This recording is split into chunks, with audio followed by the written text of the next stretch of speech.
Welcome. It's going to be a long one, but fun. Currently, Shakira's on TV, halftime. And although I love to watch her do her thing, because she is an amazing artist, I want to be here for you guys. Anyway, let's get started. We are going to do, what's my running name for this? I want to call it Flames of Sól. Sól is the Norse god of the sun. So, what does that mean? You guessed it. Spicy. It's going to be a capsicumel. So, I'm going to go over the ingredients. I've already done a lot of the work because you would be here for an hour just watching me do stuff, and that's boring. So,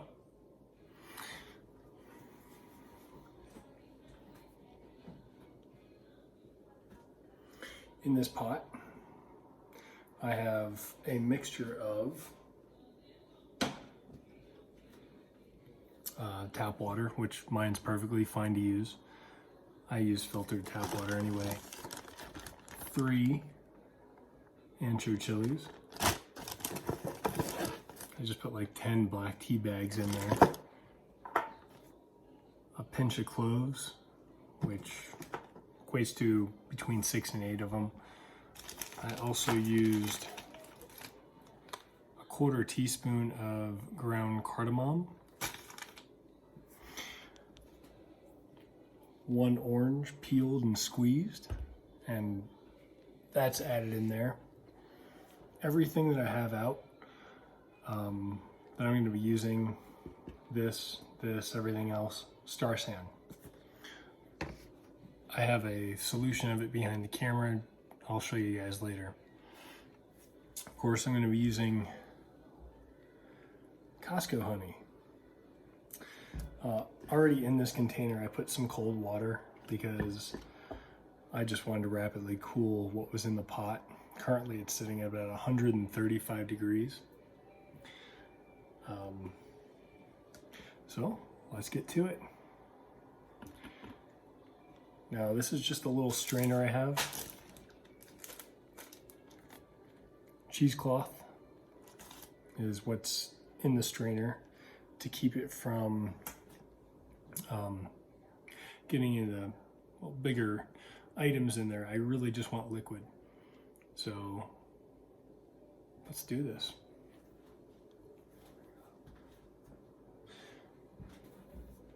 Just kidding. You should have known. What's first? I want to get the honey in. There's a reason for that. Every time I do a brew, at this point anyway, because like I said, I've already done a lot of the work, I'm going to put 3 pounds of honey in here.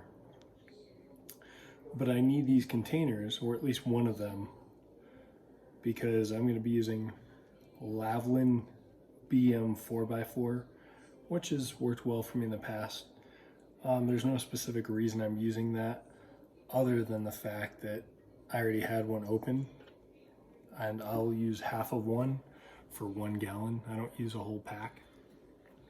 So what I'm going to do is I'm going to take this with a little bit of honey in it and put some water in it, some warm tap water, and then put the yeast in there and shake it up. Then I'm going to let the yeast do its thing. Give me a sec.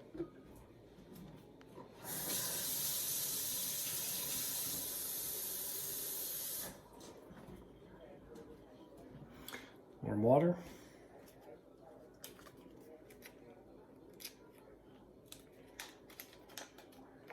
Open yeast packet.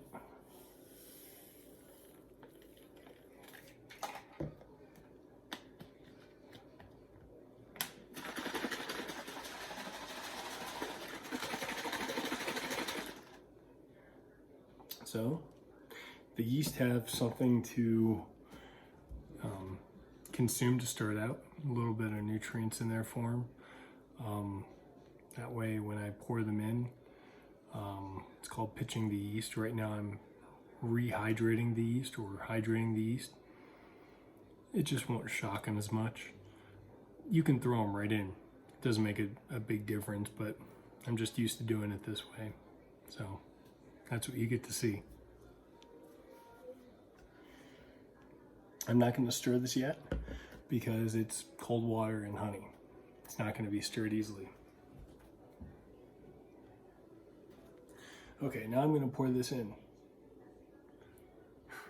Come on, guys, you didn't even stop me. I know, it's a video, you can't say anything. Anyway,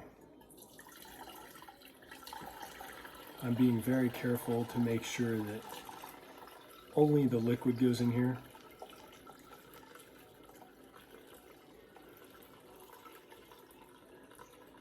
Like I said, I want this to be as clear as possible.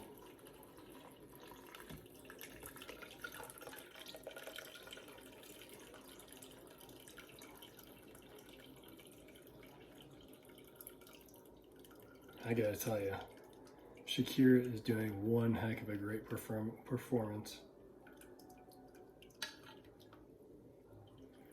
If you're not in this country and you don't know what the Super Bowl is, most people only watch it for the ads anyway, so it really doesn't matter. That and the halftime show. Now I'm going to stir it up.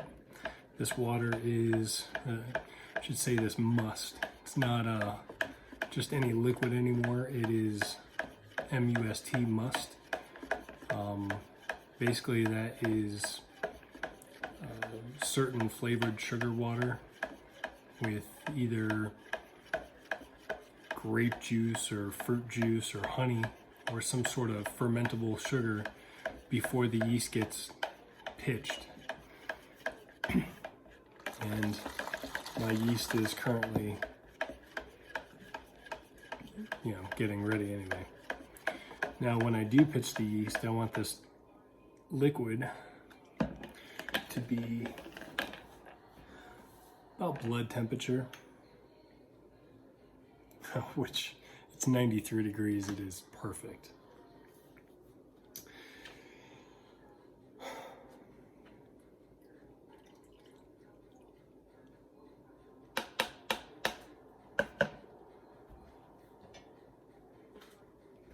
So I'm going to carefully pour it in here.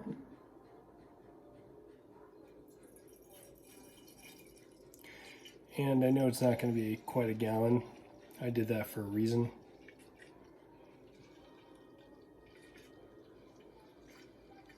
I'm going to obviously add more water to it.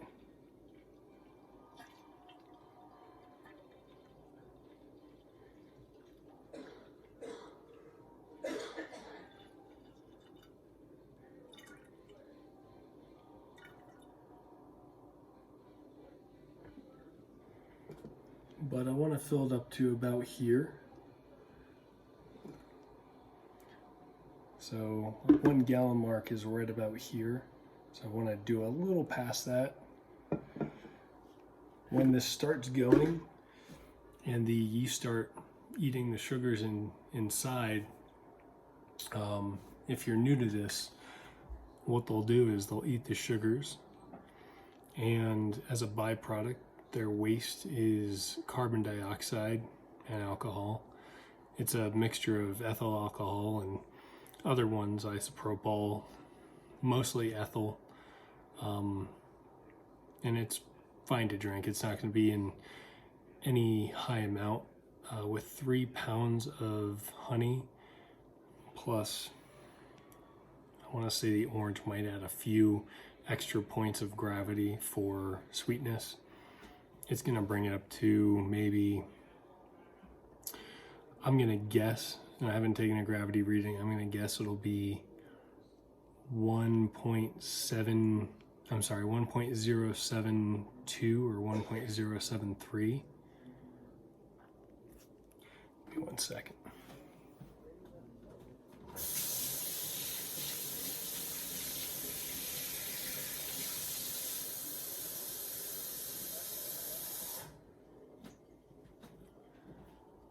Now, for those of you who watched me pour this honey in and thought, there's still honey in there.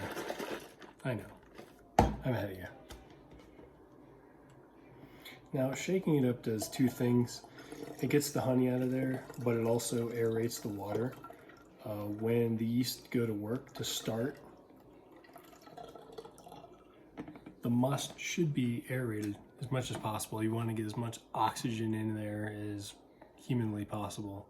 I'll shake it up quite a bit more in a little bit. Let me go get some more water.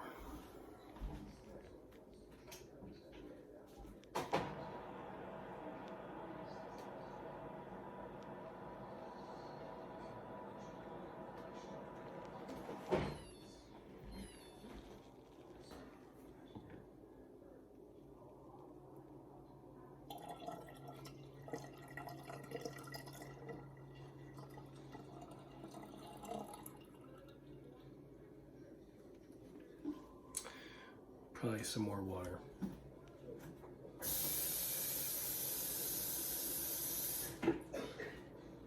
I'm using a mixture of hot and cold just so I can keep the temperature right where I had it before. A few degrees isn't going to be a big deal, but currently I have it right there. When I pitch the yeast in there, which I'm going to do now, then I'll take a gravity reading with a graduated cylinder and a turkey baster. There are other things you can use, like a, I think it's called a wine thief. Never used one, didn't have to. I'm low tech. Now, when you pitch the yeast, it is technically, at this point, not something that can be handled by anyone underage. Perfect. That is the perfect height. This yeast isn't insanely active like some other yeast just go right to work. If you use a Lalvin, when I say it's LV 1116, it's a great yeast. This has an alcohol tolerance of either 14 or 16. Either way, I'm not too concerned. It won't get that high. I won't let it. But it's KV, I'm sorry. KV 1116 has an alcohol tolerance of 18, and it is crazy. I've put them in carboys like this, even lower than this, and they've just blown the top off. Which I'll show you what the airlock is supposed to look like as well. But I always put a bag over mine now. I'll show you that in a minute.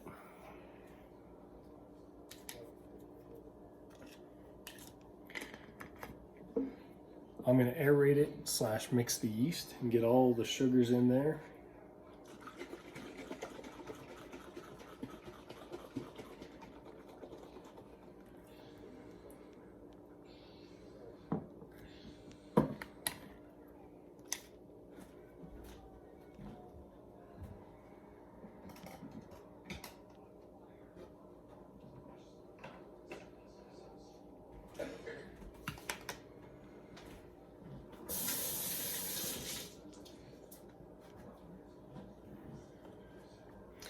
I don't like sticky hands.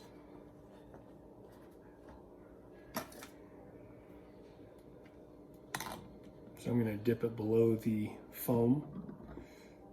I don't want to get that in here. There's obviously going to be some no matter what.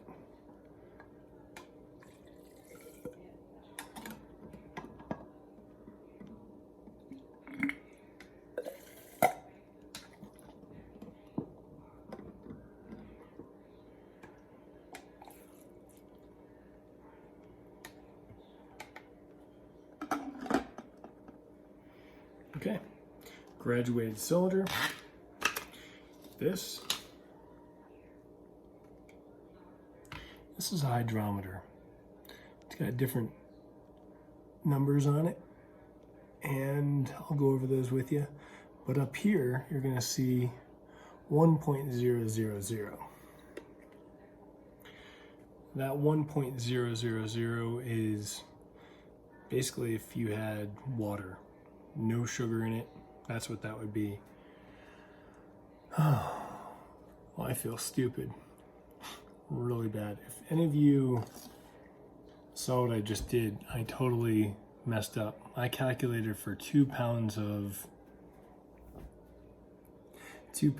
honey. I put 3 pounds of honey in there, which is what I meant to do. I just miscalculated. Each pound of honey in a gallon is about 0.035 gravity that you're gonna add on. So what I should have said was 1.07, which is about, I think what this is. Actually, this is 1.110. So I have a whole 0.110 points of gravity, which is quite a bit. It'll actually tell you on the hydrometer approximately what the alcohol volume would be if it actually fermented all the way. I think this is going to come out to about 14.5. So, oh well, I don't care. I like 14. 14's fine with me, as long as it tastes good. It's probably going to be really spicy. I put 3 of those ancho chilies in there, which I tasted one of the seeds, and it was hot, which is what I wanted. But anyway, we'll keep note of the 1.110.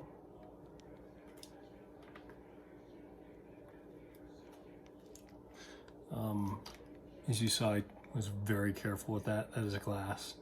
I've broken them before. It sucks. It really does. Just the other day, I don't know if you can see it, I cut my finger with some glass. It was actually a beer bottle. I was working with some beer, and it fell, broke. I caught the glass. Unfortunately, it was broken. So, oh well. Just be careful.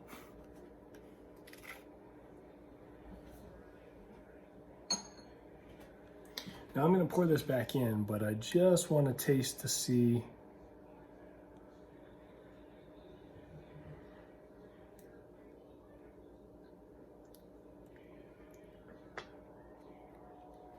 Okay, it's very sweet, and it's hard to get a heat to it, but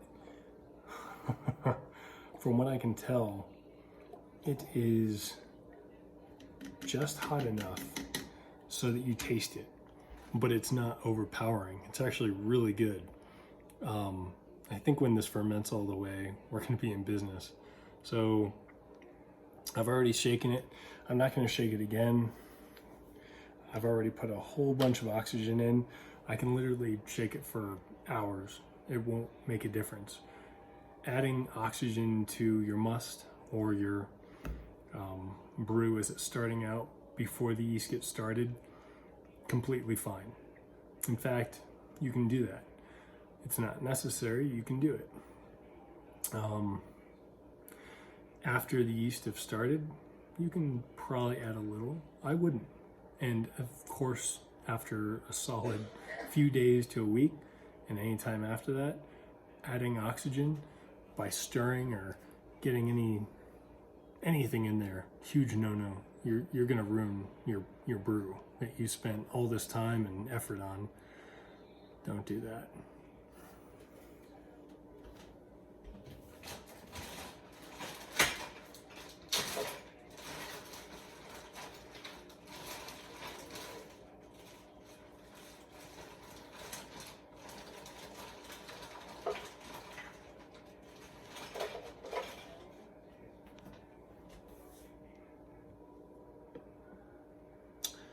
Oh boy.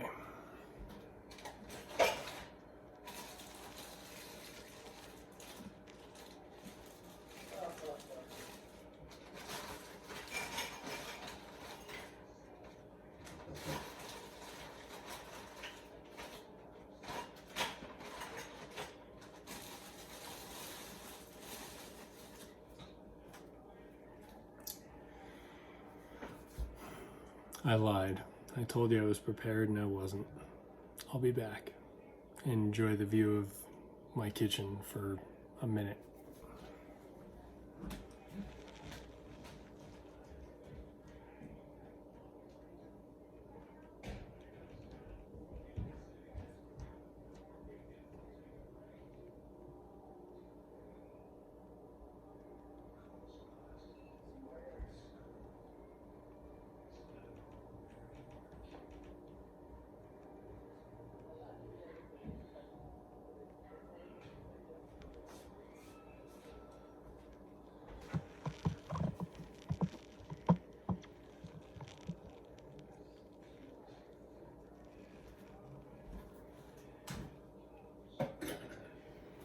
Okay, this is called a bung, and that's a hole in the bung. So technically it's a bung hole. I know, childish joke, but anyway, this is wet. I just put it in sanitization water. I'm gonna fit it in there. Now it's gonna wanna come out. I've seen people use rubber bands to keep them in, which I'll probably end up doing. This is wet too because it was just in sanitization water or Star San. It's already filled with the Star San solution. Now basically what this does is air comes up from your brew, your yeast, which you can actually see a little yeast in here. I'm sorry, not individual yeast, but from the pack I put in, you can see the yeast in there. Now there's millions of cells of yeast in these little tiny spots. Anyway, what they're going to do is convert the sugar to carbon dioxide, and that's going to go through this airlock, push the Star San solution up, not out, but it's going to let air bubbles come. So bloop, bloop, bloop. A few days, that's what you're going to be hearing. Some people hate it. If you know me and you are one of those people, I'm sorry. Anyway, so that's what it's going to do. It's not going to let anything in. Little bugs can try and get through those teeny weeny holes. I don't have bugs in my house. I live in a place where it's really hard to get bugs, which is great. But if they did try to get in here, the Star San would kill them. It's very effective at that.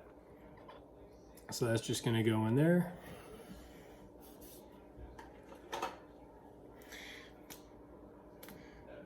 I happen to have a rubber band here, which is not very effective. Probably going to have to double that up.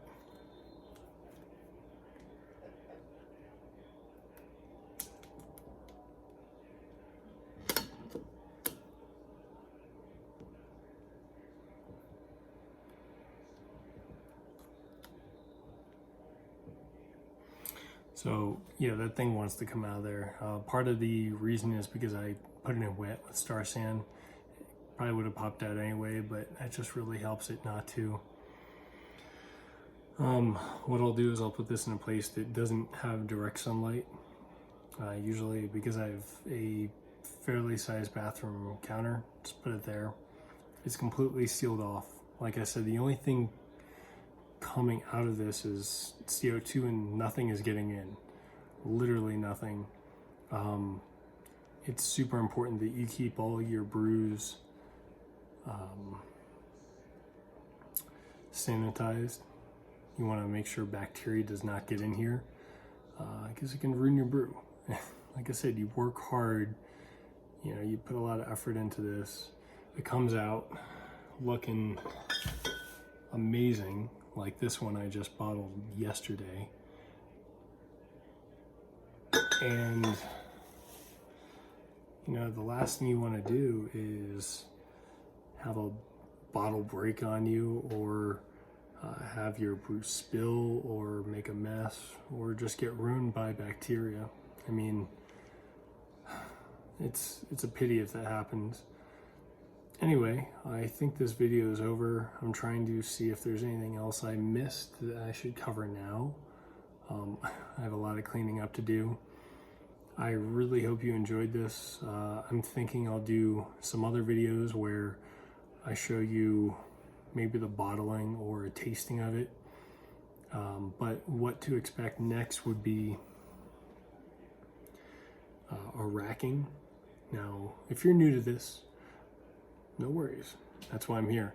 Racking your mead or wine or beer is basically taking it from one vessel and transferring it over to another. Whether it's from carboy to carboy, and this is literally called a carboy. It's a 1 gallon carboy. There's 5 gallon, 6, 7. I don't know if I've seen bigger, but there's buckets. You can transfer from bucket to carboy. That's common with beer. I'll do it with wine or mead too, but I don't want to do a 5 gallon bucket, and that's unfortunately all I have. I want to do 1 gallon.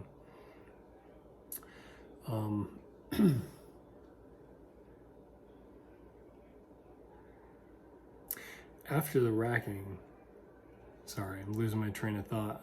This isn't scripted, so after the racking, what you're gonna see during the racking is at the bottom.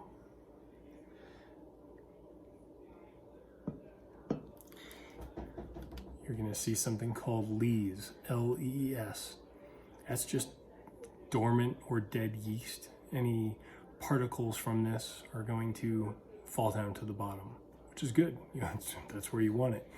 At the top, you're going to see the crown or Croissant line, and that's all the foam that comes up, and some sticks to the sides. It's normal. Doesn't mean your brew's infected. It's completely normal. If you see weird, bubbly white things in your brew after a while, you can check with people. It might be infected, and that's not what you want. It shouldn't happen often, especially if you sanitize. But you want to leave that stuff behind, the top and the bottom. The top is pretty much going to go away. The bottom is just going to get a little bigger. You want to... That's weird. Did you just see that bubble?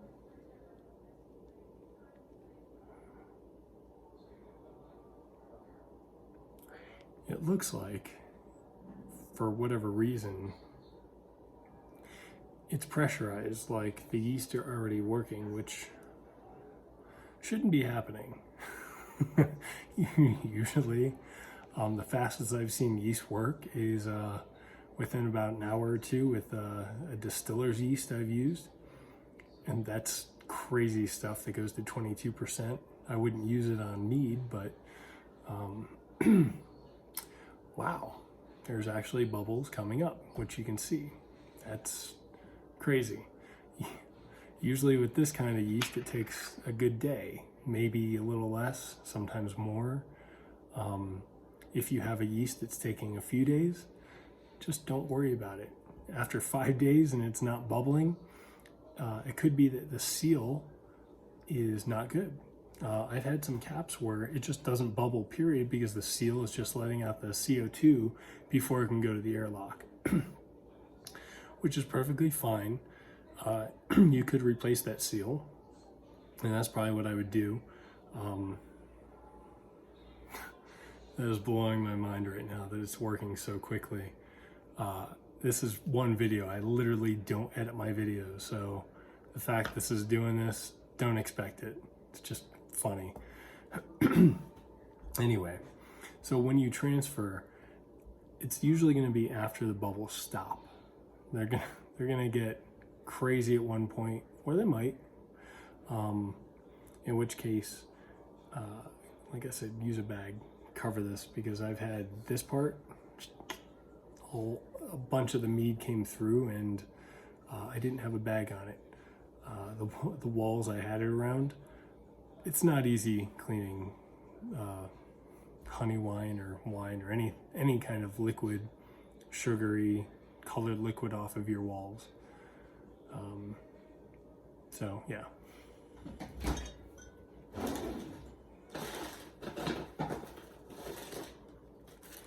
literally all you have to do is something easy. Take a bag, cover it.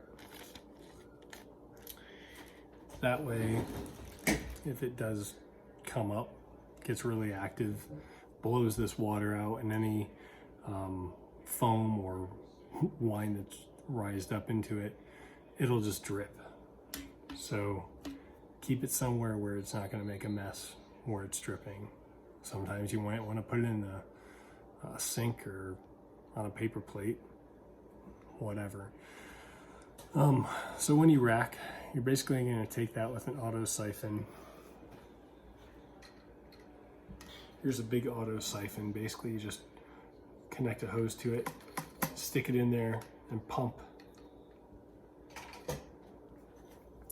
And that will take the liquid that you want out, and hopefully, if you're careful enough, leave the leaves and anything you don't want to take.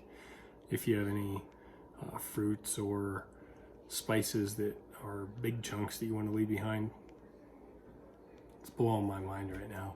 Anyway, it's good for that. What that does is that leaves a lot of the yeast behind too. It just helps clear it out. Now, that's when it's done fermenting. Like I said, you want to wait for the bubbles to stop. You're going to want to take gravity readings. The safe way to do it is not rely on the bubbles. That's just an indicator, right? What you want to do is you want to take a gravity reading when the bubbles stop. Say it's at 1.000. It's probably done. I would wait. I don't know, 3 days. Take another gravity reading. If it hasn't changed, guess what? It's done. Then you can rack it into a second carboy and add whatever you want. Some people don't like to add anything. They like to let it clear naturally. Me personally, I'll add potassium metabisulfate and potassium sorbate, which kills the yeast and stops any other production of that. Because it's funny, it might re-ferment and keep going. That's not what you want. And then after that, I'll add some other things, a couple clearing agents, which, as you saw this bottle, I put this in a pretty decent amount of time. I mean, look how clear that is. You can see the airlock. See my face pretty well. That is as clear as you are going to get. And that's what I like. I mean, you don't want a cloudy beverage. If you put it in a bottle and it's cloudy, it's probably going to clear out eventually. But in so doing, it's going to have extra lees in that bottle. It's not going to be appealing. Anyway, after that racking, you're going to let it sit. You can let it sit a month, 2 months. What you want to do is avoid any oxygen. You want to have it filled up a little more. I would add more honey. That would help me fill it up from here to here and add sweetness, because when your brew goes from, let's say 1.110 to 1.000, it's dry. It's not how I like it. I don't like dry wine, I like sweet. I don't like dry mead, I like sweet mead. So I'll put in another, quarter cup, maybe a full cup. You don't want to make it too sweet. I mean, you can. It could become a sack mead if it's over 16% and over 1.030 in gravity when it's finished. It's considered a sack mead. Some people like that. I've seen some meads that are like literally half honey and half water. It's a Polish mead I've heard of. I don't know the name. I am Polish a little. I just don't speak it. If you're listening to this and you're Polish, I apologize. You might know what I'm talking about. I'm trying to remember what I missed. I want to get all the bases covered, because if I do more videos, hopefully it'll help you. You'll be ready for what's to come. If I don't, at least you'll know what you're doing, hopefully. Now, like I said, you don't want to have any air introduced after that. And what that'll do is just, it'll help it so you can age it a little longer inside of here. Now when it's completely cleared out, you're good to go. Bottle it, use your auto siphon. I usually clean this out, put Star San solution in there to clean it out after it's been washed, and I'll siphon this out into it, the second racking of this, and that way I can leave anything that was in the bottom of that behind. I like my brews to be extremely clear, taste good, be clean. I mean, no one wants a yucky looking, sorry, I thought I heard something. No one wants a yucky looking brew. So after you bottle it, you just want it to look just like I showed you. That's another brew I had going. But yeah, if you have any questions, hit me up.